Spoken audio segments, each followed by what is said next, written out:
Today I got the keys to this beautiful C43 AMG, and it may not look like an AMG, but from the inside it truly is. And when I was asked to drive and film this car, I was a bit like, is it a fun car? And the answer is yes. I mean, look at it. Does it seem like a real AMG to you? It is not very aggressive, very on the low, another wolf in sheep clothes, but I really love the car. There's one big downside for me at the front of the car, and that is the 3D grille. I really love to see the Panamericana grille, which looks much better in my opinion. You may know it from the C43S, the W205, which is the facelift C63 model, and the grille is just so much better than this. But furthermore, you've still got these angry looking LED lights, so you actually can recognize it as an AMG. Also, the brake calipers are marked with the AMG logo, which look really good. I don't like the rims, they are a bit classy, but that's the whole point of the car, classy and luxury. Especially with the brown interior. I think it looks good, but maybe not for me. I mean, I'm 90 years old now and I don't see myself daily driving in this.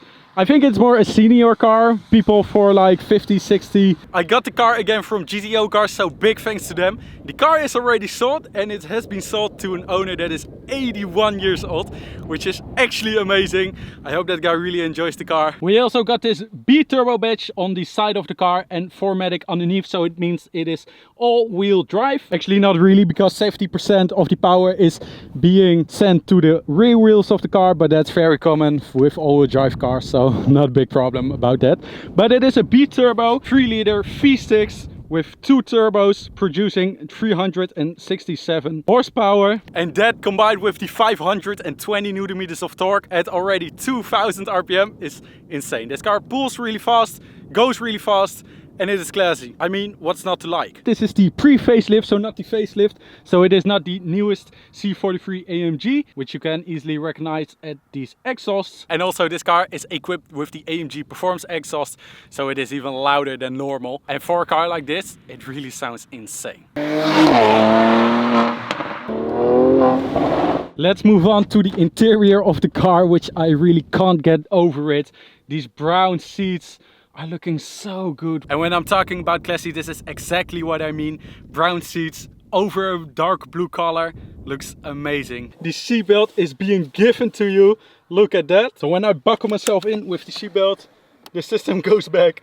Really lovely. Underneath the door we also got the AMG lettering, and also on the floor mats. And there's one thing that I really like about this car, and that is there is nowhere anywhere in the interior screaming to you AMG or saying it.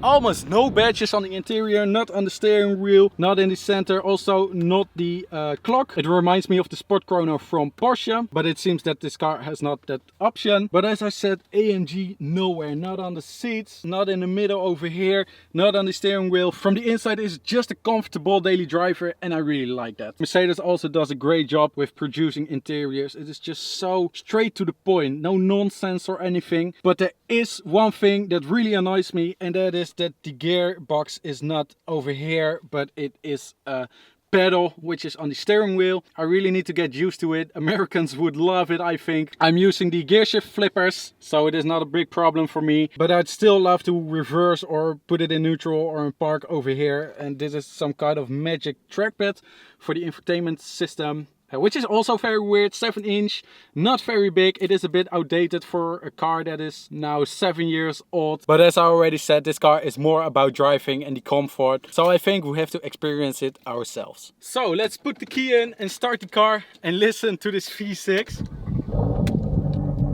It is a bit soft, but when I put the Sport exhaust on and put it in Sport Plus, you must hear this. So let's put it in D on the steering wheel. I'm going to put it in manual so I can use the pedal shifters on the steering wheel and get ready for this.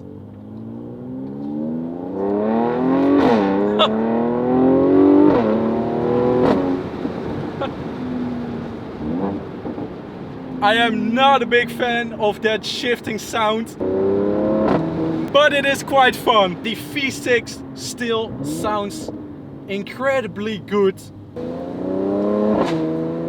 But if you want to drive the car for a daily driver or in comfort, you just put it in comfort and there's no exhaust sounding right now. Really soft. So it could be a real good daily driver. It really is. So let's put it back in sport mode, open the exhaust.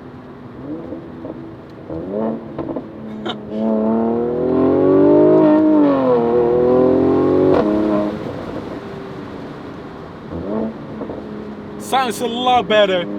The shifting is a bit slow in my opinion. I don't know where that upshift was, but it was kind of strange. I pressed the pedal on time and it still had some delays. Some downshifts. Oh, that is loud. That is really loud.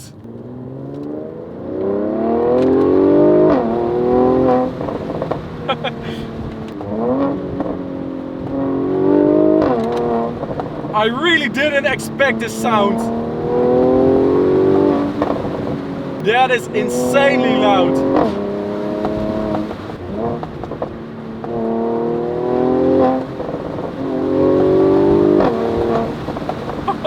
That is really fun to do. I'm slowly falling in love with this car, but the only problem, as I already said, I don't see myself driving in it. This car is more like for some elder people, not for me. I'm too young for this car.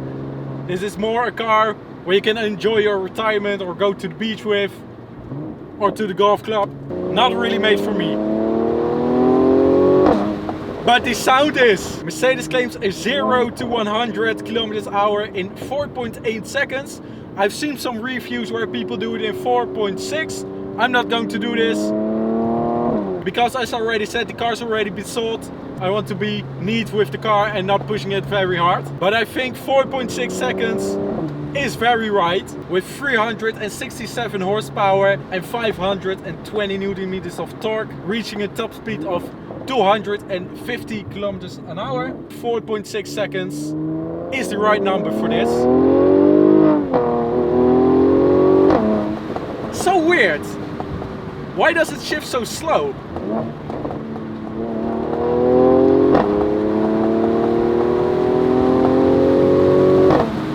It is so fast for a car like this. Oh, I love these sounds. You can really feel what the car does, and that's very good. I really love that. The BMW M140i of my dad goes up to 7,000 RPM, but that one has a single turbo and not a biturbo. So 6,500 RPM is still high for two turbos, and because of the two turbos it pulls really fast. I don't know if this car is made for being driven sportive, or, as I said, for a daily driver, for people that are older who want to have a fun car. The car doesn't look aggressive, but the engine and the drivetrain really is. Such an underrated car. And to be honest, no, it is not as fun as a V8 AMG. But the price is also 2 or 3 times lower. And this car is just outrageous. I'd love to test an 8-cylinder of AMG one day. Those farts are so dramatic. And very loud too. So to answer the question, is it a real AMG? I'm not so sure about it. I mean, it is a 6-cylinder instead of an 8-cylinder. But something that is really remarkable and also very funny is that the new 63S has a 4-cylinder, while this car still has a 6-cylinder. And I have no idea why AMG didn't choose to put the 6-cylinder inside the new 63S instead of choosing a 4-cylinder. I can't get to the point. very weird, because the 6-cylinder of this car would have been the perfect choice for that car. But I think you can call it a real AMG. To be honest, it has an AMG badge, an AMG engine, not a V8, but a 6-cylinder. It's okay, it's fast, it doesn't stand out in the traffic, which is good if you don't want to. But the performance and the driving experience and the sound, when you combine it all together, I think you can call this car a real AMG, which absolutely exceeded my expectations of this car. One more time, last time, underneath the tunnel. That is loud. Maybe even louder than AMG V8. This sound never gets bored. Seriously. So the verdict, I think it is a real AMG. It may not look like an AMG, but it definitely drives as an AMG. And I really love to drive these kind of underrated cars that almost no one talks about. So thanks for GTO Cars for the opportunity. If you liked the video, don't forget to like, don't forget to subscribe, and I'll see you guys in the next video.